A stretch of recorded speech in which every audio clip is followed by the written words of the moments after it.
What's up, everybody? Welcome back to my Twisted Life of Poetry. I am Poetry. You are here for a Greenleaf review. It's not going to be a full recap because I can't do a recap while the hell I'm driving. But I need to get the review out to you guys so y'all can know what happened on the show. Y'all already know. Y'all watched it. But just give y'all my little rundown of what I thought about what happened because I'm not going to be able to do full recaps until I sit my ass down somewhere. So y'all understand, y'all watch the channel, y'all know that I made the move and I'm in the hotel right now and I got the whole family with me, so it's not really conducive to like watching TV and taking notes and stopping and pop, whatever. Anyway, Greenleaf. Okay, so I've been complaining about how boring Sophia was. That like she has no storyline. She missed goody two shoes, I thought that because she is the one who has this new walk in faith, that Miss Sophia would be the one to like be setting people on their path. She's gonna be their guardian angel, the little angel sitting on their shoulder in their ear, dropping them words of wisdom because of her walk in faith. But they did a whole different twist on her story for me, and I'm gonna get back to it in a minute. So we're gonna start off first with Lady May. Lady May is still dead set on having this church. She goes in to talk to Connie, who's of the deacon board. She goes to talk to Connie like, look here, me and the pastor, we gonna be separating. When all things go down, I want to take control of the church. Well, Connie already talked to Grace and told Grace, we want you the head of the church. I thought that was a stupid idea anyway for Grace because Grace preaching style is not accepted by the parishioners. What I knew when Lady May heard that they wanted Grace instead of her, oh, shit was gonna hit the fan. Oh, shit, ugly. She is in a competition with her daughter, and we are all still speculating on why she dislikes Grace so much. Rambling K said on her channel, she want to know more about faith. I'm starting to wonder too. I want to know more about faith as well, because when we look at their photos, Faith and Grace, you don't want to make it about color, but Faith and Grace are the two light-skinned sisters. I already think that Grace is Lionel's child instead of Bishop's. But I wonder if Faith is as well. Now, Lady May, she's not, a darker berry, but so it's possible to have lighter children, in a black family. You can have all shades of black in a black family, but just leads you to wonder if Lionel is really Grace's father, and that's why Lady May despises her so, because that man broke her damn heart. So it makes me wonder, whose daddy is Faith? And how did she treat Faith? What was that relationship like? I would love to see some flashbacks of Faith and how that dynamic worked in that household. They treat Grace is like I think I'm off topic, but I'm gonna say this. I think Grace is like not Jesus, but comparable in the light that in the Bible, there's 13 missing years of Jesus' life. And we got 20 years of Grace's life that's missing. The only thing that we know of Grace's past is that she used to be a journalist. She was dating or married to a white man. I don't know which one it was because I didn't really pay attention this season. I didn't watch season 1. I started season 2. And they produced a baby, which is Sophia. They produced a baby from that union. But there's nothing else that we know about Grace's past, with the exception now we do know that Grace knew or was aware that Uncle Mac was molesting Faith. We learned that last season. So, but I want to know more about Grace's past. Why her past has not crept up on her. Why ain't nobody visiting her or some dark nuances or something coming from the past to follow her back to Memphis? I don't understand why she ain't got no friends. Other than Darius, that's the only person that she want to hang around is Darius. Like, where your girlfriends at? Where your good Judys? Something. You ain't got no other life outside of this church. I want to know more about Grace. That want to know more about Grace. And she seems to be the glue that really holds all this together, even though she's the one that's being blamed for everything falling apart. Everything that's happening in everybody's life is her damn fault. Charity, for example, we don't get to her too.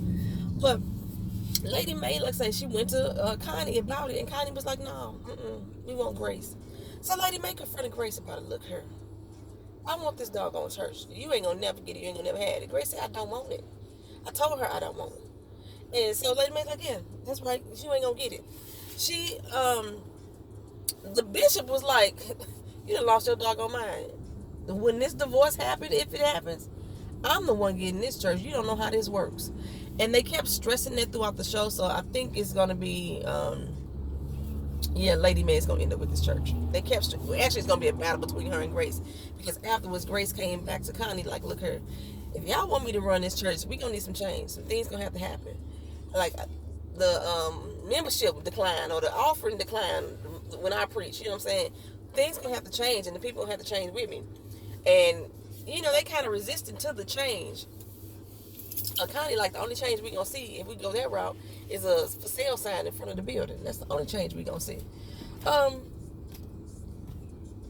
I think Grace and her mama now about to start battling for this church.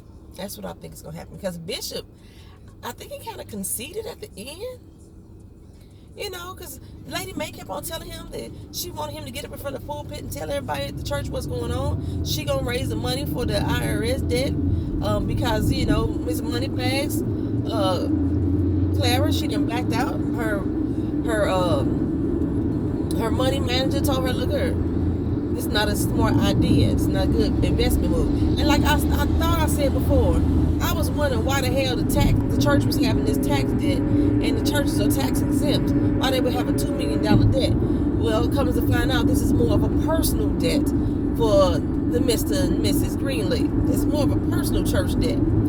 So it's their money affiliated with the church, but it's their personal debt. And so her advisor told her, hell no, don't give them that type of money. So she backing out. So now they got to come up with their own methods and means of getting money. And Lady Mae's like, look here, you give me the damn church, I run the doggone, I raise the money. Bishop's like, you done lost your mind, woman. You done lost your mind. She's like, you knew doggone well I had a calling on my life. And I set aside my calling to invest it to yours.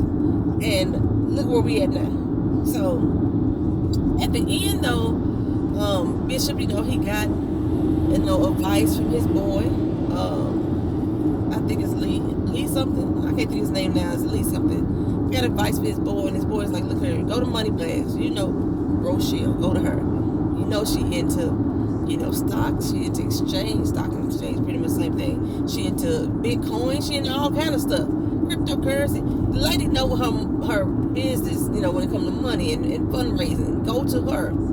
So Bishop did. He went to her. She came in something salty pants like, boy, you enough to trash my heart, walk all over me, and come back and ask me for a favor. That's not what we finna do. That's not what we finna do. They're gonna throw me to the wayside and come back and ask me for my good graciousness to help you out, dig you out your hole. You better go on some head with that. So Bishop was like, all right, you know what? My bad.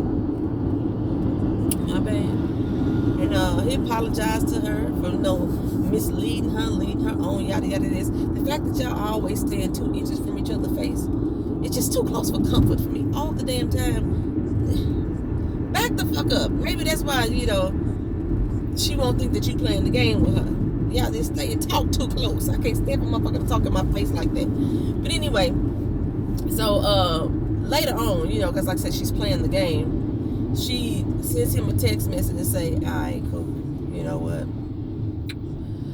I'll help you, whatever you need, boo. And Bishop was reading that message. They was inside the little chapel at the hospital that I'm going to get to later. It was inside the chapel reading that message. And I was like, Bishop, this is not a sign. The devil speaks to you in mysterious ways, too. The Lord just don't work in mysterious ways. The devil do, too. Don't listen to it, Bishop. Don't listen to it. So I was thinking, where was Bishop's mind going? Well, he took himself into Lady Mae's and said, you know what?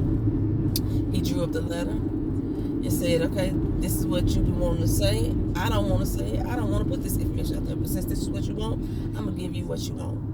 And You revise it how you want to, add, delete, subtract, whatever you want to do. You make it happen. Lady May took the letter, looked at it so full of disgust. So full of disgust. And I'm thinking, you keep asking for shit that you really don't want. You told that man that you was going to divorce his black ass. He presented the divorce papers to you, and now you got a whole black ass attitude about it. You told him you wanted him to announce in front of the church what was going on, that y'all was separating, y'all was dividing. Now he done bowed down to your will, and now you're mad about that too. Gonna put him out the office. Stop asking for shit that you really don't want. He done tried to fight. He done tried to fight. He tired of fighting with you. He want to go ahead and give you what you want because the man say he love you, so he gonna give you what you want. If that's gonna make you happy, then here. But I didn't see if he was saying, yes, you can have the church too. That didn't happen. He said, we're going to go ahead and make the announcement, but whether she was getting the church, I don't know. I don't know if that happened. If y'all saw that happen, let me know. Zora is living with Lady May and them. They really didn't focus on her much. She still got a funky ass attitude with Sophia. Sophia's like, look here, I don't want to talk to you either. I'm just trying to be nice, because that's the type of person that I am. But Zora's still acting real salty. She acting real funky with her parents too. Carissa even told her, you know what, you can come back home if you want to come back home. And she's like, nope, I'm gonna stay here. But she the way she talked to Jacob and the way she talked to Carissa, real short, real snippy. Like, y'all motherfuckers owe me some shit. Like, y'all should be apologizing to me for ruining my life. Y'all should be, I'm the one that's been telling the truth this whole doggone time. You know your little black ass lying, little girl. But yeah, that was pretty much all they had going on with that situation there. As far as Jacob goes, he is really taken to Tasha. He said he's considered her family. You've done so much to help us out. I really think, that I really consider you family. I appreciate all you do. But in the meantime, Rochelle has got her having him sign off on some papers for the real church that don't exist no more, like they money laundering. That's the whole little scam. If you didn't understand what was going on, it's basically like they money laundering because the church don't exist, but he's steady moving money into funds into an account for a church that don't exist, and that's how they think that they're gonna get Basie back, to get Triumph back. But Tasha's not down for it no more. Like I told her, she grew a conscience a couple episodes ago. She's not down for it no more. She wanna to do right because, like I said, she's taken to Jacob. She's not doing this because she had a good content. The Lord just fell on her, tapped upside the head, and said, "All right, girl, you need to start doing right by me." That ain't what's really going on. She has a thing for Jacob. She has a soft spot for Jacob, and we all see this. We all know this. But Jacob is so blindly allowing Tasha to guide him that he just signing off on papers. She first tried not to do it, but Rochelle was like, "You better get your ass back in there and do what I say do. You better do it. Don't you want to see Basie again?" So it seems like she know where he's at, and they just keeping Tasha in the dark. Tasha's just so gullible. But her whole attitude has changed too. She was really very manipulative. She was like Rochelle was to me. But now she's got to the point where she seems like she's just such a docile, gentle soul.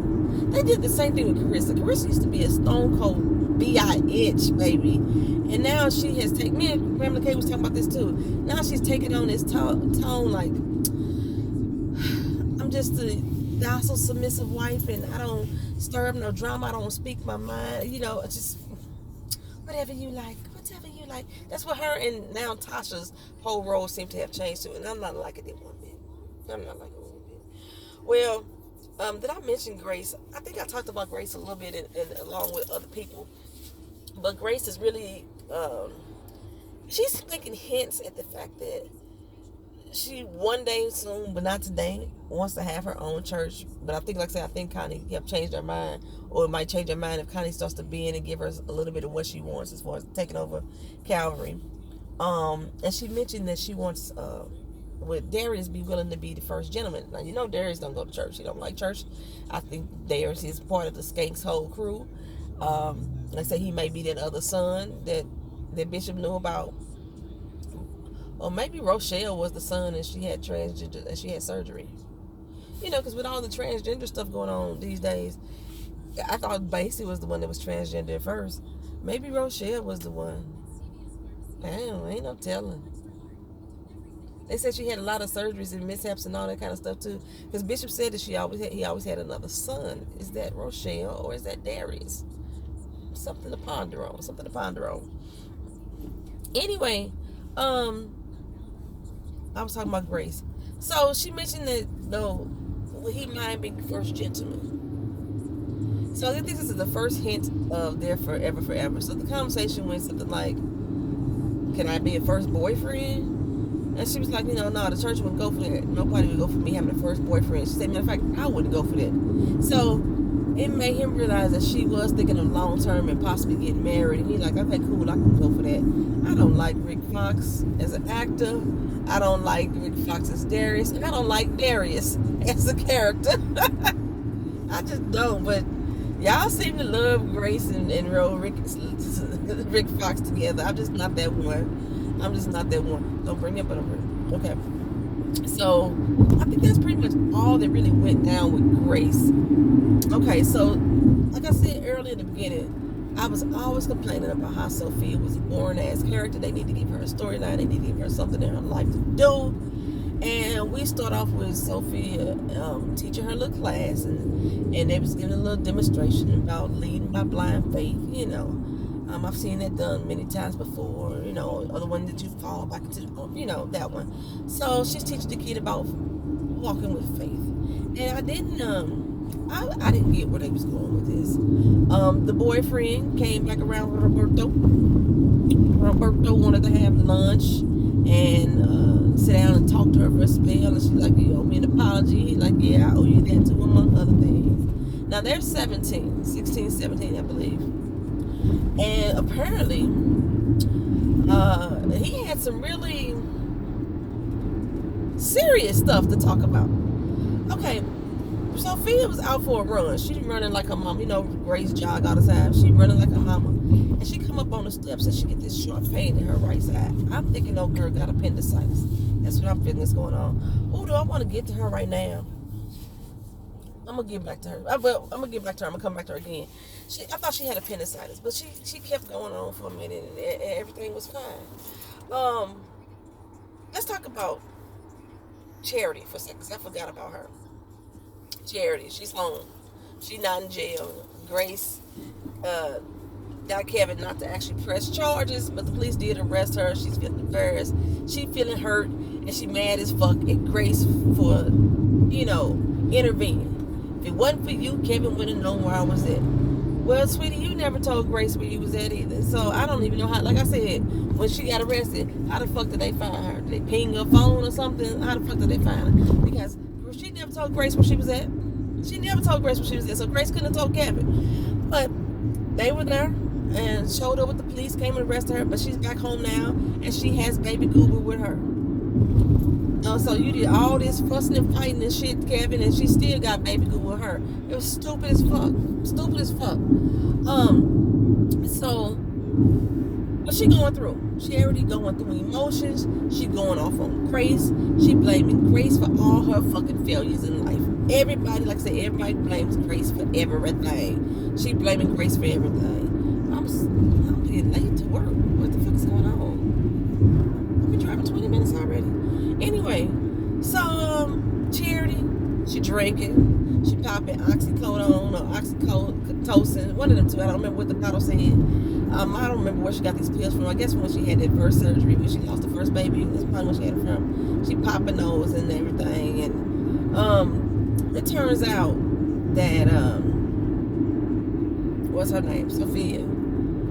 She caught some more pains in the side. She was talking to Zora. Zora was like, well, maybe you're pregnant, yada yada this. And like I said, I still wasn't catching on. We leading by faith, we walking by faith, and Zora making the jokes about maybe she's pregnant and knowing she's a virgin, this, that, and other. And she hitting this pain. She hit this pain so hard. She ended up in the hospital. I forgot the condition. I think they said that she had cyst on her ovaries on both sides, and the cyst was so huge that cysts like these can grow teeth, and they can grow, They can grow all kind of hair and they can grow all kind of stuff. Well, hers was just excessively huge. And by hers being so damn huge, they had to remove her ovaries. Now, before she went to her surgery, she was telling her mama that Roberto proposed to her or want to get married to her. He wanted a life with her. They want to have the white picket fence with the house full of kids. Because earlier in the episode, when Roberto came in, he was like, you are really good with these kids. She's like, no, these kids are really good for me. You know, stuff like that. They having this 17-year-old really focusing on having kids and getting married. I don't like that. I don't like that at all. Like, that should not be this 17-year-old story. I understand she's walking with God. But yeah, I don't like that idea that this 17-year-old thinking about marriage and kids and stuff right now. I don't like that. But that's where they are taking her storyline. And now that they snatched this baby's ovaries, she's like, why has God forsaken me? Baby, that cry that Sophie, she did a cry. She seemed so innocent and childlike, you know, especially when she was going in surgery, she was all doped up. She seemed so innocent and childlike. When she did that cry after Grace told her what was going on, I was like, okay, at least we can see that the girl can act. Because she has not been given the chance to really grow on this show. But this is the storyline y'all going with. So her new storyline, baby, is basically going to be, I think she's losing her faith. She's going to lose her faith in God. Because she's done everything right. She's been Miss Goody Two Shoes, like everybody said. And now the one thing that she wants most is to be a mother. And that's being taken from her. I thought that was just a sad state of affairs. I thought it was just sad, and I thought I got mad at the fact that the show took that direction. I really did. She's 17. 16. I don't even think she's 17 yet. 16, 17. Because she just got the car. Yeah, she just got the car. She's 16. I just, pissed me off about that. But Charity, old drunk high ass at the hospital, flipping the fuck out. So much to the point that she busted open the glass on the vending machine because that motherfucker took her change.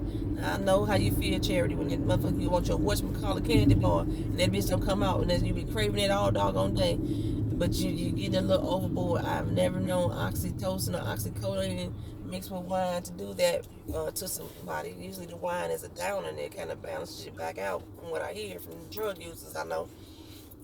But yeah, she flipped the fuck out. She flipped the fuck out.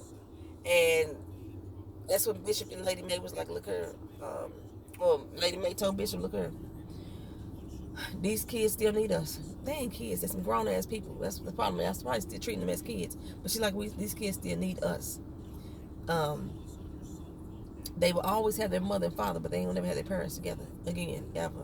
And she's still stressing the Bishop. This shit is over. There's nothing more for us. And that's right before they went to that chapel, and they started to pray and started, our Father who art in heaven, hallowed be thy name, that thy kingdom come. That prayer, they said the Lord's Prayer. They started praying that, and yeah, I want to say that's when Bishop got that text message from Rochelle, and afterwards he went to Lady Mae and told her, hey, here you go, whatever you want, I'm gonna give it to you. And that was the whole episode, y'all. So I still think the Greenleaf is still hitting for me. It's still hitting. We on episode 5 or 6, and it's still doing well for me. The storyline is still moving along. I just don't like Sophia's storyline. I hated the fact that she didn't have a storyline. Now I don't like the one they've given her. I just don't. Y'all let me know what y'all think down in the comment section. Like the video. That way I can help you recognize more on YouTube. Tell your friends about me. Have you come watch. Comment down. Like I said, I said it first. I think I said comment first. Give me all y'all opinions and stuff on what happened on the show and what y'all think is going to happen next. What y'all think about Darius? Y'all think he's working with Rochelle and Tasha and Basie? Do you think Darius is the other brother? Or could it be a transgender situation? Do you think that maybe Rochelle is the brother that they used to be? Like I said, they talked about her having a whole lot of surgeries. I forgot what the type of surgeries. It had something to do with womanly stuff. Get your monkey ass back there, woman. She's trying to pull it in front of me like that there. and had talked about her having a whole lot of womenless surgery, so maybe that's the issue. You know, I don't know. It's something going on with Miss Rochelle Cross. And the storyline with Sophia, like I said, we've all talked about how boring she was. I thought the episode itself was a filler episode. I thought it was really slow. It just had some dramatic points within it. But what do y'all think about the direction they're taking Sophia's story? And it looks like they're trying to strip her of her fix. She was the one person who seemed to be walking the line, following the line of the book. And now that cry that baby girl had, that was a cry. Y'all let me know, all right? Talk to y'all later. I'm heading into work. I'm going to do my full mashup together later on this afternoon for Insecure on my way to the crib. All right, y'all. Peace.